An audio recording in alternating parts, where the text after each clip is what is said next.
로마서 1장 5절부터 7절을 보겠습니다.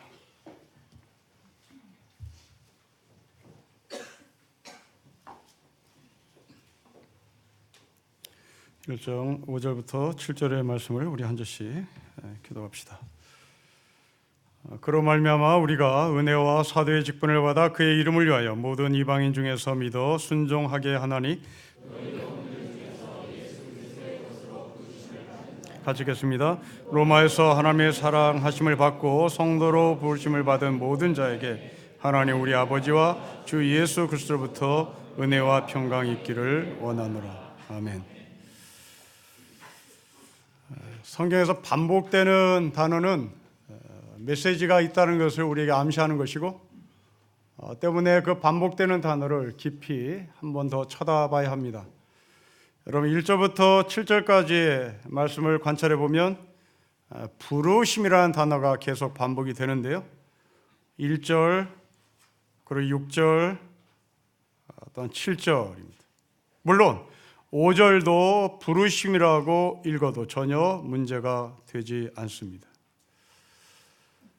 사도로 부르심을 받은 바울, 이어서 7절에 성도로 부르심을 받은 로마교회 성도들. 여러분 우리는 부르심이라는 단어에 대해서 다시 새롭게 보는 눈을 갖게 됐습니다. 사도로 부르심을 받았다, 목사로 부르심을 받았다, 선교사로 부름을 받았다, 다 이해합니다. 다 동의합니다. 그러나 바울은 성도로 부름을 받았다는 사실도 우리에게 확인해 주고 있습니다. 저는 목사로 부름을 받았습니다. 여러분들은 성도로 부름을 받았습니다. 부름은 똑같습니다. 높고 낮음의 부름이 없습니다. 모두가 다 하나님 앞에서 부름받은 사람입니다. 목사는 계급이 아닙니다. 목사는 신분도 아닙니다. 목사는 기능에 불과한 성도의 사람입니다. 그 성도로 부르심을 받은 하늘의 백성들, 그들이 모여서 예배를 드리는 것이 바로 교회입니다. 자, 문제는 이 부르심을 어떻게 반응할 것이며 또한 이 부르심을 우리가 어떻게 증명할 것인가 하는 것이 문제겠죠.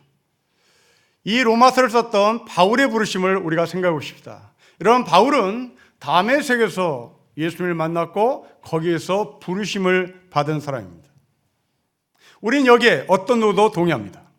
문제는 다메섹에서 예수를 만나 부르심을 받은 이 바울이 거기서 바로 나는 이방인의 사도로 부르심을 받았습니다 고백을 하고 이방인의 전도자로, 이방인의 선교사로 헌신했는가? 성경은 그렇게 말하지 않습니다. 갈라디아서에 보면 사도 바울은 이 다메섹에서 부르심을 받고 나서 아라비아 광야로 갑니다. 아무도 없는 곳을 갑니다. 베드로에 찾아가서 내가 지금 다메섹에서 예수를 만났는데 당신이 3년 반 동안 따라다닌 예수가 바로 다메섹에서 나를 만나신 예수인지를 점검하지 않습니다. 그리고 그 베드로에게 도장을 한번 찍어달라고 말하지도 않습니다. 바울은 아무도 없는 아라비아 광야로 갑니다. 무려 3년을 지냅니다. 3년 동안 씨름했단 말입니다. 3년 동안 하나님과 독댔단 말입니다. 3년 동안 아라비아 광야에서 다메섹에서 만나신 예수님이 정말 하나님인지를 의심했다는 말입니다. 그 의심을 3년 동안 한 후에 마침표를 찍을 때가 되자 바울은 대단히 회의적인 사람인데 거기서 마침표를 찍지 않습니다. 다시 다메섹으로 옵니다. 자기를 만나주셨던 그 예수님의 다메섹의 부르심의 자리로 다시 옵니다. 여러분, 이것이 사도 바울에게서 부르심입니다. 여러분, 우리가 알고 있는 부르심과 사도 바울의 부르심의 반응이 어떻습니까? 우리는 즉각적인 순종을 요구하죠. 물론 베드로는 즉각적 순종을 했습니다. 그러나 대부분의 믿음의 선배들은 즉각적 순종을 하지 않습니다. 모세를 보십시오. 하나님께서 모세를 불렀습니다. 그러나 모세는 끝까지 회의적인 질문을 합니다. 당신 누구세요? 당신 일이 뭐예요? 하나님께서 모든 것을 확인시켜 줬습니다. 마지막에 모세는 마침표를 찍어야 됨에도 불구하고 마침표를 찍을 그 자리에서 나는 말을 못해요. 나는 어눌한 사람이에요. 나보다 말 잘하는 아론이 있어요. 그 사람을 하나님께 쓰시는 것이 낫겠습니다. 여러분, 이런 모세를, 이런 바울을 하나님께서 부르셨고, 기필코 하나님은 그 부르신 모세와 바울을 하나님의 사람으로 쓰십니다. 무디라고 하는 영국의 목사가 모세에 대해서 인생을 세 단계로 나눠요. 첫째 단계는 애굽의 궁중교육을 받으며 내가 얼마나 잘난지를 사람들한테 뽐내는 단계. 두 번째로 이 모든 것들이 발가벗겨진 채 미디안 광야로 나가서 아무것도 손에 쥔 거 없는 그냥 하늘과 땅만 쳐다보며 사는 거지 신세의 모세. 그런 모세를 하나님께 부르셔서 하나님을 전적으로 의지할 수밖에 없는 삶을 살게 하시는 하나님의 세 번째 단계를 말합니다. 여러분, 그러나 이 모세는 미디안 광야에서 하나님을 만난 것이 아니라 태초 전부터 하나님 모세를 택하셨습니다. 예수 믿는 자를 핍박하던 바울을 하나님께서 태초 전부터 택하셨습니다. 그리고 부르셨습니다. 그 부르심에 즉각적인 순종을 하지 않았던 바울. 그러나 하나님은 그 사람을 기필코 하나님의 뜻에 맞게 살게 하시는 하나님의 은총 가운데 바울을 택하셨던 것입니다. 여러분, 그렇습니다. 우리는 우리의 결단, 우리의 고백을 성경은 먼저 요구하지 않는다는 사실을 기억하셔야 됩니다. 우리의 결단, 우리의 고백 앞에 하나님께서 먼저 부르십니다. 때문에 우리의 믿음은 나의 고백과 나의 결단을 앞세우는 것이 아니라 하나님이 나를 먼저 부르신 것으로 출발합니다. 하나님께 나를 먼저 부르신 것으로 더 출발하면 우리는 신앙의 덕목 가운데 겸손이 있게 되는 것이죠. 자기의 결단, 자기의 고백으로 출발하면 겸손은 사라집니다. 자기가 위대하게 되고 자기의 결심과 자기의 고백을 사람들 앞에 자랑하기를 원하는 것이죠. 사도 바울은 다메섹 도상에서의 경험을 절대 자랑하지 않습니다. 그것을 자랑할 때 쓰는 것이 아니라 내가 얼마나 못났는지를 증명할 때 쓰는 것이 바로 다메섹 도상의 경험입니다. 그러면 왜 불렀는지, 이 부르심에 대한 증명을 어떻게 할 것인지에 대한 문제가 남습니다. 여러분 5절 말씀 보십시오. 우리 같이 5절을 읽겠습니다. 시작. 그로 말미암아 우리가 은혜와 사도의 직분을 받아 그의 이름에 위하여 모든 이방인 중에서 믿어 순종하게 합니다. 두 가지 이유 때문에 불렀습니다. 하나는 예수의 이름을 위하여입니다. 여러분, 이 말씀을 좀 더 생동력 있게 느낌을 갖게 위하여 의역을 하면 예수의 이름을 위하여 내 목숨을 바쳤다 이 말입니다. 내 목숨을 바치면서까지 예수의 이름을 위하여 사는 것입니다. 자, 여러분 기억하십시오. 예수의 사상 아닙니다. 예수의 인격입니다. 예수의 교훈 아닙니다. 예수의 이름이요 인격입니다. 내가 내 목숨을 다 바쳐 예수의 이념을 따르는 자가 아닙니다.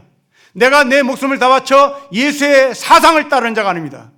예수의 인격을 따르는 자요, 예수의 이름을 따르는 자가 바로 부름받은 자입니다. 자, 여러분, 한국교회는 예수의 이름을 따릅니까? 예수의 이념을 따릅니까? 여러분, 예수의 이념은 무엇입니까? 예수의 이념은 자본주의가 바라보면 예수의 이념은 자본주의입니다. 예수의 이념이 무엇입니까? 공산주의가 바라보면 예수의 이념은 공산주의입니다. 여러분, 예수의 이념은 귀에 걸면 귀걸이고 코에 걸면 코걸이입니다. 여러분, 태극기 부대 여러분들이 예수의 이념으로 태극기 부대의 관점으로 보면 예수님은 태극기 부대입니다. 그러나 예수의 이념을 사회주의 관점으로 보면 예수의 이념은 사회주의입니다. 공산주의에도 예수가 있고 자본주의에도 예수가 있습니다. 자본주의 예수는 자본주의 예수를 선포할 것이고 공산주의 예수는 공산주의 예수를 선포할 것입니다. 그런데 사도 바울은 공산주의 예수를 말하지 않습니다. 사도 바울은 자본주의 예수를 말하지 않습니다. 사도 바울은 예수의 이름을 말합니다. 한국교회 예수는 이념으로 나뉘었습니다. 진보의 예수, 보수의 예수입니다.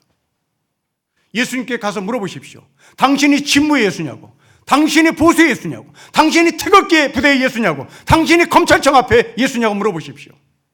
예수님은 이해를 못할 겁니다. 그게 무슨 말인지. 태극기 부대 여러분, 검찰청 앞에 나가는 여러분, 예수 이름으로 나가지 마십시오. 그건 예수 이름으로 나가는 게 아닙니다. 여러분이 이념으로 나가는 겁니다. 예수를 여러분이 이념화시킨 겁니다. 여러분이 이념을 예수화시킨 겁니다. 믿음은 이념 아닙니다. 믿음은 사상 아닙니다. 믿음은 교훈 아닙니다. 예수의 이름입니다. 인격입니다. 하나님은 이름을 가지신 분입니다. 하나님은 이념의 하나님이 아닙니다.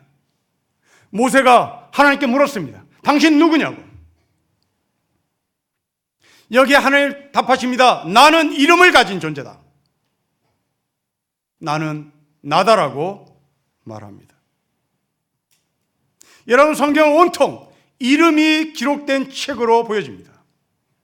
하나님께서 사람을 흙으로 만드셨습니다. 흙으로 만들고 나서 이 흙에게 이름을 붙였습니다. 그 이름은 아담입니다. 너는 지금부터 사람이다입니다. 이름을 지으시는 하나님입니다. 여러분, 예수의 이름을 누가 졌습니까? 예수의 이름을 예수의 아버지 요셉이 짓지 않았습니다. 하나님이 지었습니다. 하나님은 이름만 짓는 분이 아닙니다. 하나님은 이름을 계명하시는 분이기도 합니다. 아버지 데레로부터 아브라함이라는 이름을 부여받았던 아브라함이 하나님으로부터 아브라함이라는 이름으로 계명됩니다.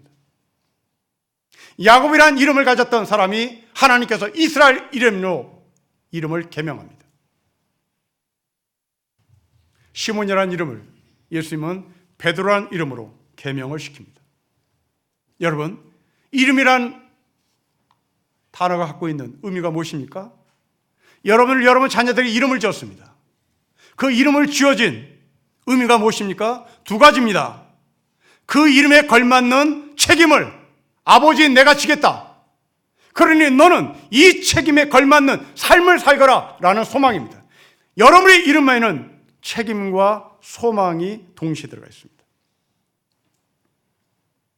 제 이름은 빼어날 준자에 심을 식자를 씁니다. 저희 아버지가 저에게 이름을 그렇게 지어줬습니다.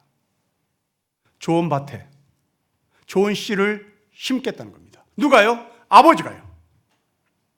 아버지가 저를 책임지기 위하여 좋은 밭을 저에게 제공할 것이고, 그리고 이 좋은 밭을 만들어 놓고 거기에 좋은 씨를 심겠습니다. 이렇게 심을 것으로 결심을 했습니다.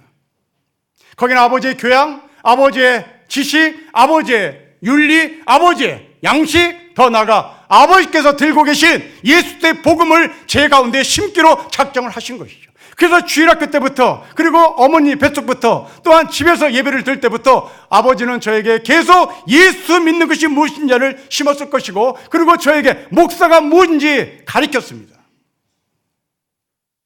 저희 아버지가 저에게 가르쳤던 목사의 상은 사람 앞에 충성 떨지 말아라, 사람 앞에 아부 떨지 말아라, 사람 속이는 건 아주 간단하다고 말씀했습니다. 목사가 돼보니 사람 속이는 건 아주 간단합니다. 저와 여러분은 일주일에 한 번 만납니다. 일주일에 한 번 만나는 저는 여러분들 속이는 것은 아주 간단합니다. 그럴듯하게 폼을 잡으면 되는 겁니다. 저희 아버지는 이것을 무지무지 걱정했습니다. 사람 속이지 말아라. 사람 속이는 거 간단하다. 그러나 하나님은 속일 수 없다. 여러분, 이것이 제 이름 속에 담겨진 아버지가 저를 향한 책임입니다. 그리고 저에게 당부했습니다. 목사다운 목사로 살아라. 너가 하나님의 부르심을 받아 목사가 되었다면 너는 그 목사께 살아야 한다 하고 소망을 걸었던 것이죠. 성도 여러분, 하나님께서 여러분을 성도로 불렀습니다. 거기에 책임이 있습니다. 거기에 소망이 있습니다. 책임이 무엇입니까? 예수 그리스도의 이름을 위하여 사는 것입니다. 여러분, 예수 그리스도의 이름을 위하여 산다는 것이 무엇입니까? 여러분, 내 이름으로 산다는 철학과 예수의 이름으로 산다는 철학이 어떤 차이가 있습니까? 우리 가운데는 자기의 이름에 걸맞는 책임을 사는 사람이 있습니다. 자기에 걸맞는 이름 앞에 책임을 지기 위하여 열심으로 사는 사람이 있습니다. 아주 훌륭합니다. 그러나 여러분들은 여러분의 이름에 책임을 지고 여러분의 이름에 걸맞는 삶을 사는 것은 굉장히 아름다우나 결정적인 순간에 가서 여러분들은 여러분 자신과 타협을 할 수가 있습니다. 이 정도 했으면 됐지 뭐. 여러분, 이게 교회 가운데 있습니다. 장로로 부름을 받았습니다. 예수의 이름 앞에 책임을 지는 삶이 아닙니다. 장로답게 이 정도 했으면 됐습니다. 그리고 자기를 격려합니다. 자기를 위로하고 자기를 축복합니다. 요즘 젊은이들은 너무나 정글 같은 세상에 살면서 지치고 힘드니까 거울 앞에 서서 자기를 격려한다고 합니다. 자기를 위로한다고 합니다. 너 괜찮아, 너 괜찮아, 너 괜찮아 라고 얘기한답니다. 타협하는 거죠. 이 정도 살면 되는 거죠. 그러나 성경은 말합니다. 예수의 이름 앞에 섭니다. 예수의 이름 앞에서 선다는 것은 우리가 그분 앞에 맥을 못 춘다는 말입니다. 우리가 그분 앞에 마음이 가난해진 존재로 서게 된다는 말입니다. 자기의 이름을 위하여 사는 자는 때로는 교만하고 자기를 자랑할 수 있으나 예수의 이름을 위하여 사는 자는 자기를 드러내지 않습니다. 자기를 자랑하지 않습니다. 자기의 이름을 위하여 사는 것 아름답습니다. 그러나 예수의 이름을 위하여 사는 것은 더 아름답습니다. 저는 목사로 부름을 받았습니다. 여러분은 성도로 부름을 받았습니다.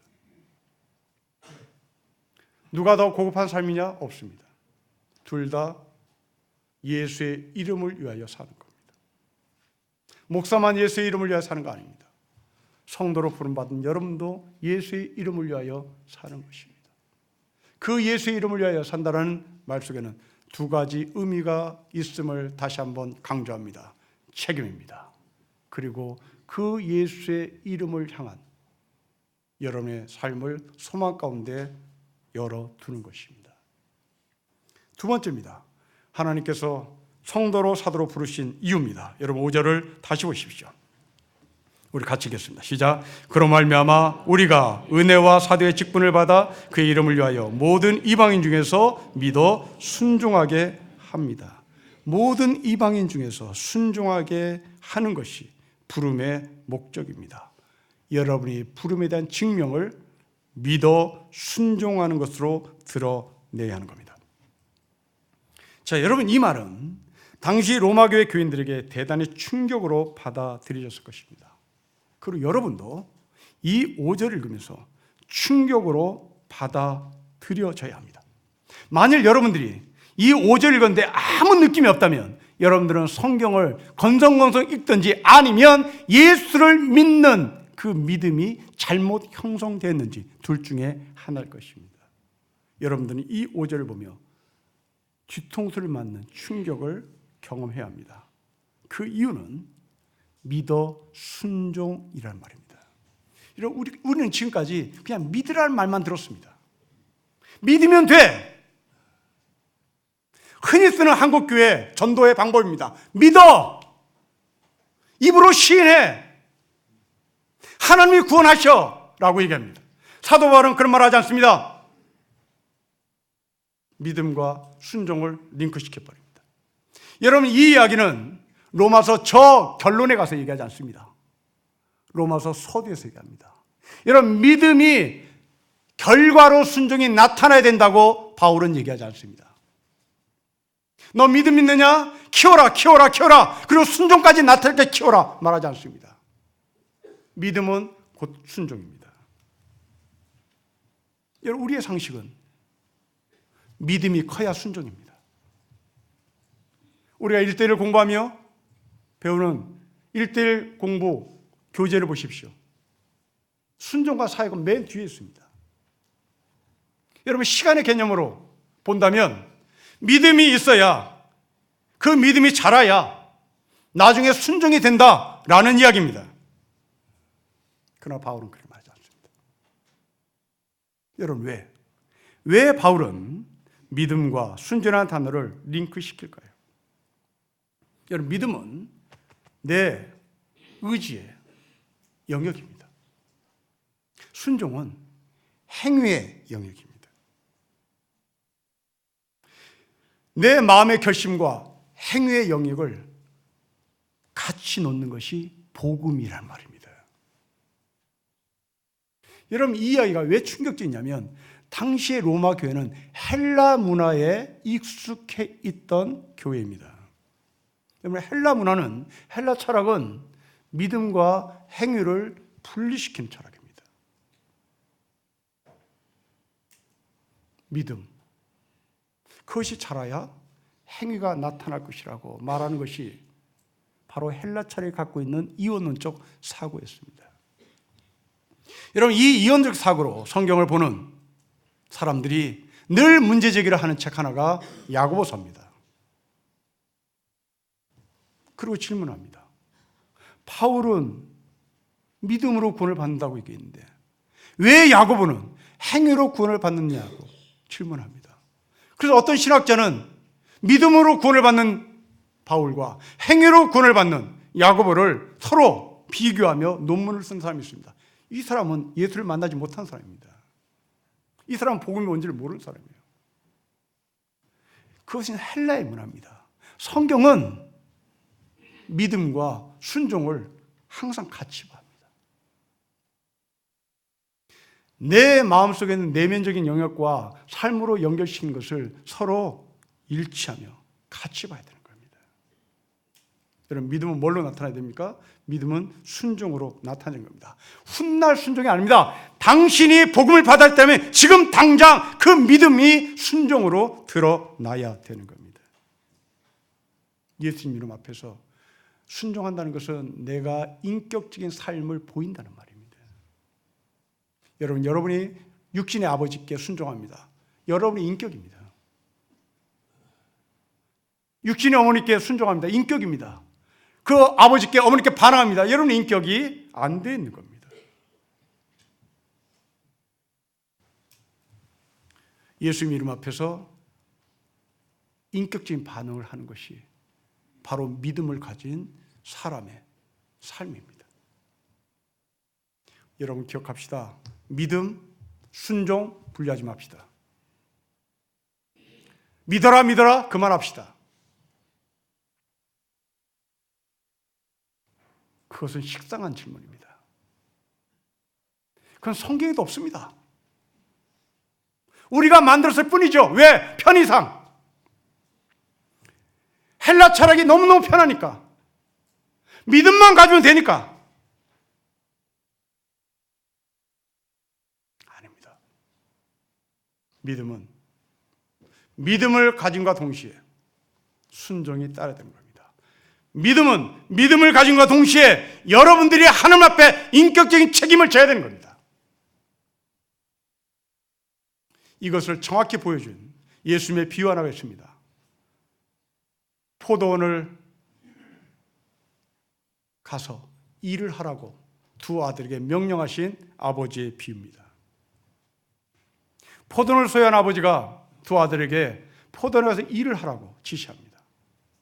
그때 큰아들은 네! 라고 대답하고 안 갑니다.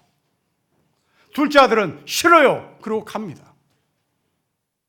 여러분, 한국교회 교인들은 어디에 있습니까? 한국교회 교인들은 첫째 아들이죠. 네! 그리고 안 가요. 아버지의 말을 내가 믿겠습니다. 네. 포도원에 가서 일해라. 네. 내가 당신의 말을 믿습니다. 그런데 안 갑니다. 여러분, 우리는 믿음이라 대해서 어떤 노토를 달지 않아요. 아멘 아멘 합니다. 그리고 안 가요. 둘째 아들은 싫어요. 그리고 갑니다. 여러분, 누가 믿음 있는 사람입니까? 누가 순종하는 사람입니까? 여기에 갖다 붙이면 이 사람이 순종이고 여기에 갖다 붙이면 이 사람이 믿음입니다. 그럼 성경은 이래도 좋고 저래도 좋다는 말인가? 첫째 아들은 한국계 교인들이고 둘째 아들은 거부하다가 하나님의 말씀을 순종하는 사람이란 말인가? 도대체 이들은 누구란 말인가? 여러분, 좀 더 이야기를 깊이 들어가 보면 첫째 아들은 유대인을 말합니다. 종교 지도자들입니다. 이 종교 지도자들은 이스라엘 백성들 앞에 성경을 가르치는 사람들이고, 그리고 하나님의 말씀을 전하는 사람들입니다. 하지만 자기는 안 해요.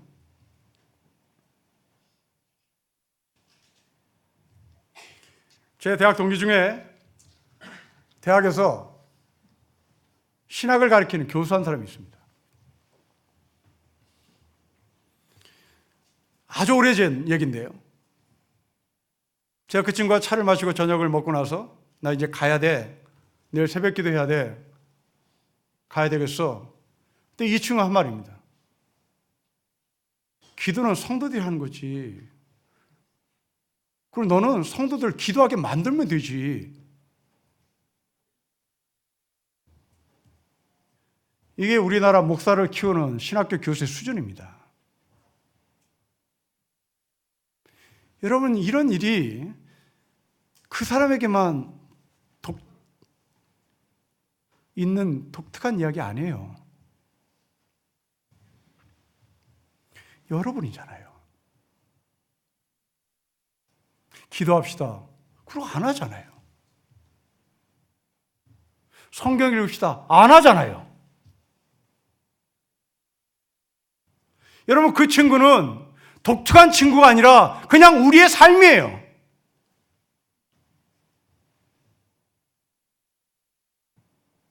목사가 설교를 합니다. 그리고 자기는 그렇게 안 살아요. 제 친구 목사 중에 아주 늦둥이 하나가 있습니다. 가정주일날 설교를 하고 내려왔더니 이 초등학교 다니는 녀석인데 늦둥이니까 얼마나 예쁘고 귀엽겠어요. 근데 이놈이 예배를 마치고 엄마랑 예배당을 나가면서 지랄, 집에서나 저렇게 하지. 이게 우리예요. 이게 그 아이 집의 독특한 특출난 집이 아니에요. 이게 여러분이에요. 여러분, 장로님이 여기서 예배를 드리고 기도할 때 여러분 철없는 아기가 여기에 그 기도를 듣는다고 가정해 봅시다. 지랄. 무슨 세계 민족 개뿔 나나 예수 믿게 해보세요. 이게 장로들의 기도 아니겠습니까? 근데 우리는 아무 부끄럼 없이 한단 말이죠. 왜요? 믿음이니까. 순종은 없어요. 삶이 없어요, 그냥. 여러분, 그러나 누군가는 이 자리에 와서 정말 절절합니다. 절절해요. 애간장이 끓어요.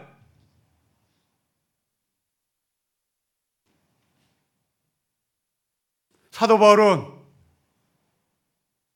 믿음과 순종을 링크시키고 있습니다.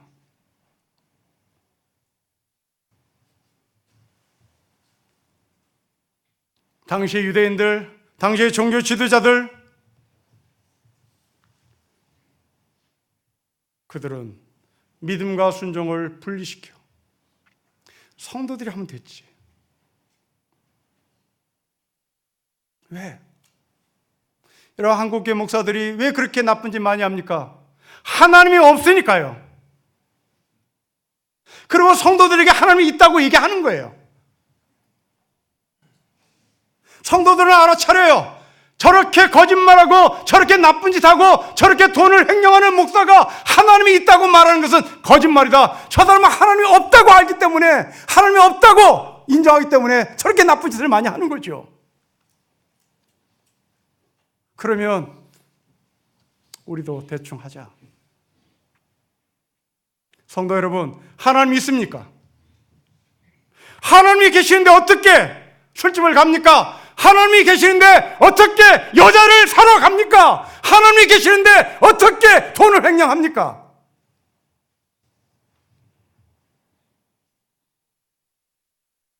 당시의 종교 지도자들, 바리새인들, 그들은 하나님이 추상적으로만, 관념적으로만 있었던 존재죠. 자기하고는 아무 상관이 없습니다. 그리고 교인들에게 그렇게 가르쳐주고 교인들의 주머니에서 헌금을 뜯어내면 되는 것입니다. 어느 대형교회에서 교인들에게 설문조사를 했습니다. 당신이 대형교회를 다니는 이유가 뭐냐? 라는 질문에 제1순위에 올라온 것이, 대형교회는 아주 저명인사들이 다니고 이 저명인사들과 서로 눈인사를 할 수 있고 이 저명인사들의 위원회에 들어가면 자기도 그들과 교제할 수 있고 더 나아가서 그들이 갖고 있는 고급 정보를 얻을 수 있기 때문에 다닌다고 말합니다. 여러분, 이들은 하나님의 존재에 대해서 부정하지 않습니다. 설교도 듣습니다. 그들은 주차 봉사도 합니다. 그런데 그 장로가 대통령이 되고 그 장로가 국회의원이 되고, 그렇다면 그 하나님의 말씀에 책임지고 예수 그리스도의 이름을 위하여 모든 사람이 존경하는 장로 대통령으로 남아야 되고 모든 사람이 존경하는 장로 국회의원으로 남아야 하는데 왜 그는 감옥에 가야 한단 말입니까? 여러분, 이게 정치 싸움입니까? 우리나라 법이 정치로 왔다 갔다 한단 말입니까? 여러분, 이것이 바로 믿음과 순종이 분리된 가짜들이죠. 그러나 우리는 그 장로 대통령을 손가락질할 수가 없습니다. 우리가 그러고 있으니까요.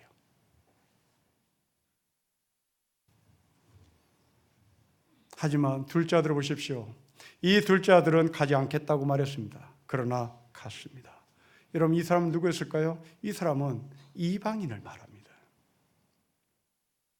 중동의 전문가인 한 전문가가 14년 동안 중동을 다니면서 이 예수님께서 하신 비유의 아들을 중동의 관점에서 해석을 하라고 질문했습니다. 중동 사람들은 한마디로 이놈은 죽일 놈, 이놈은 매를 맞아 죽일 놈 정리했습니다. 왜? 아버지를 거부했다는 이유로. 곧 이 말은 아버지를 거부하는 사람은 하나님께서 버린 존재요, 이방인이었다고 이스라엘 사람들은 해석을 합니다. 그런데 그 이방인이 포도원에 가서 일을 합니다.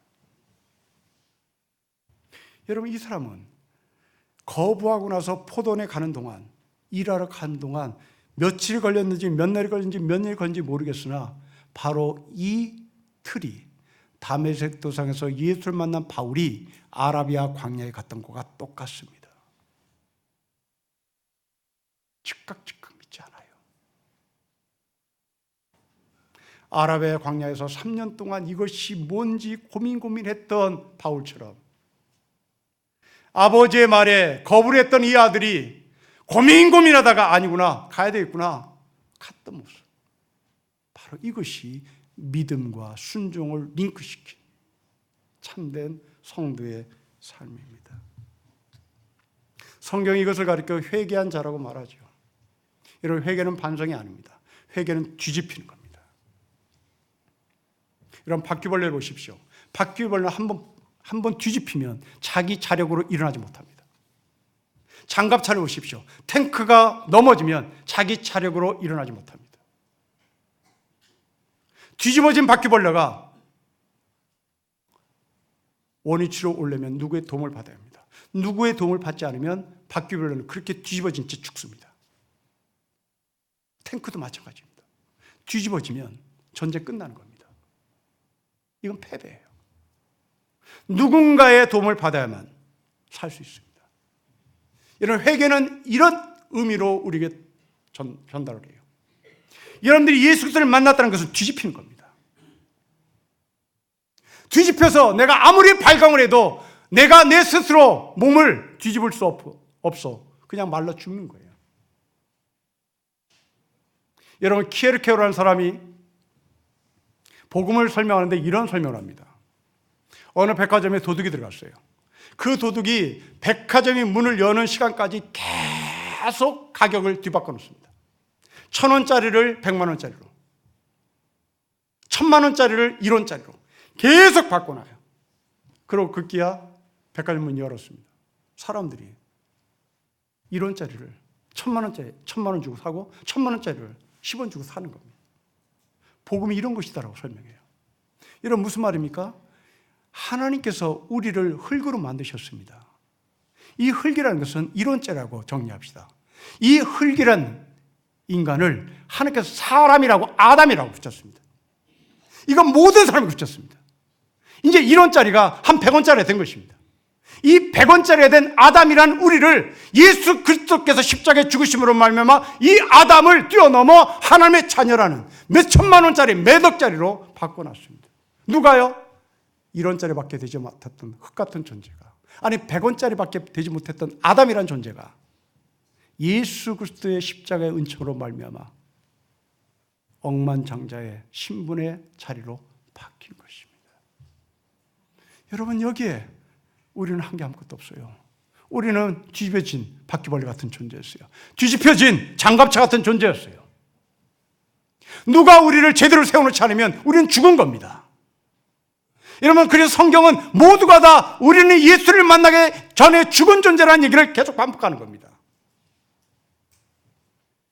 여러분, 예수 그리스도를 만나기 전에 내가 죽은 존재라는 의미가 무엇인지 이제 아시겠습니까? 내 인생을 내가 스스로 돌이킬 수 없는 겁니다. 장갑차가 뒤집어진 겁니다. 바퀴벌레가 뒤집혀진 겁니다. 이런 우리를 하나님께서 바로 잡아주시고, 너는 이제 흙이 아니다, 너는 아담이다. 아니, 너는 이제 아담이 아니다, 너는 하나님의 아들이요 하나님의 딸이라고 말합니다. 성도 여러분, 이제 여러분들이 갖고 있는 그 믿음이 순종과 연결되신지를 보십시다. 아니, 믿음이 자라야 순종인다는 말을 그만합시다. 여러분들이 예수를 만났으면 이제 여러분들은 순종이 같이 동반되어야 되는 겁니다. 그 순종에는 두 가지입니다. 예수 그리스도의 이름을 위합니다. 책임입니다. 그리고 예수 그리스도의 이름답게 살고자 하는 소망입니다. 여러분의 이름을 뛰어넘으십시다. 예수의 이름까지 갑시다. 예수의 이름 때문에 우리는 믿음을 소유한 것입니다. 하나님의 은총이 여러분의 삶 가운데 태초전부터 계셨고, 뒤집혀진 우리를 바로 세워주시고, 이제 우리를 하나님의 아들이요 하나님의 딸이라고 말씀하셨으니 여기에 걸맞는 순종, 책임을 주 예수 안에서 짊어지기로 결심하는 우리 모두가 되시기를 주의 이름으로 축복합니다. 기도하겠습니다. 하나님 아버지, 우리는 믿음이 있으나 순종 없는 것에 대해서 전혀 부끄러워하지 않았던 현실 앞에 다시 한번 무릎을 꿇으며 용서를 구합니다. 믿음만 있으면 됐지, 순종은 나중이라고 정리해둔 사람이 있다면 다시 예수를 만나게 해주십시오. 다시 복음을 만나게 해주십시오. 진짜 복음을 만나게 해주시고 진짜 예수를 만나게 해주십시오. 헬라의 철학, 헬라의 사상, 헬라의 예수가 아니라 성경의 예수를 만나게 해주십시오. 헬라의 예수 이념, 헬라의 사상, 이데올로기가 우리 가운데 자리 잡고 있다면 그 자리에 예수의 이름을 다시 세워 주십시오. 그 예수의 이름 앞에 무릎 꿇게 해주시고 그 예수의 이름에 걸맞는 인격적 삶을 살 수 있도록 축복해 주십시오. 주 예수 그리스도의 이름으로 기도합니다. 아멘.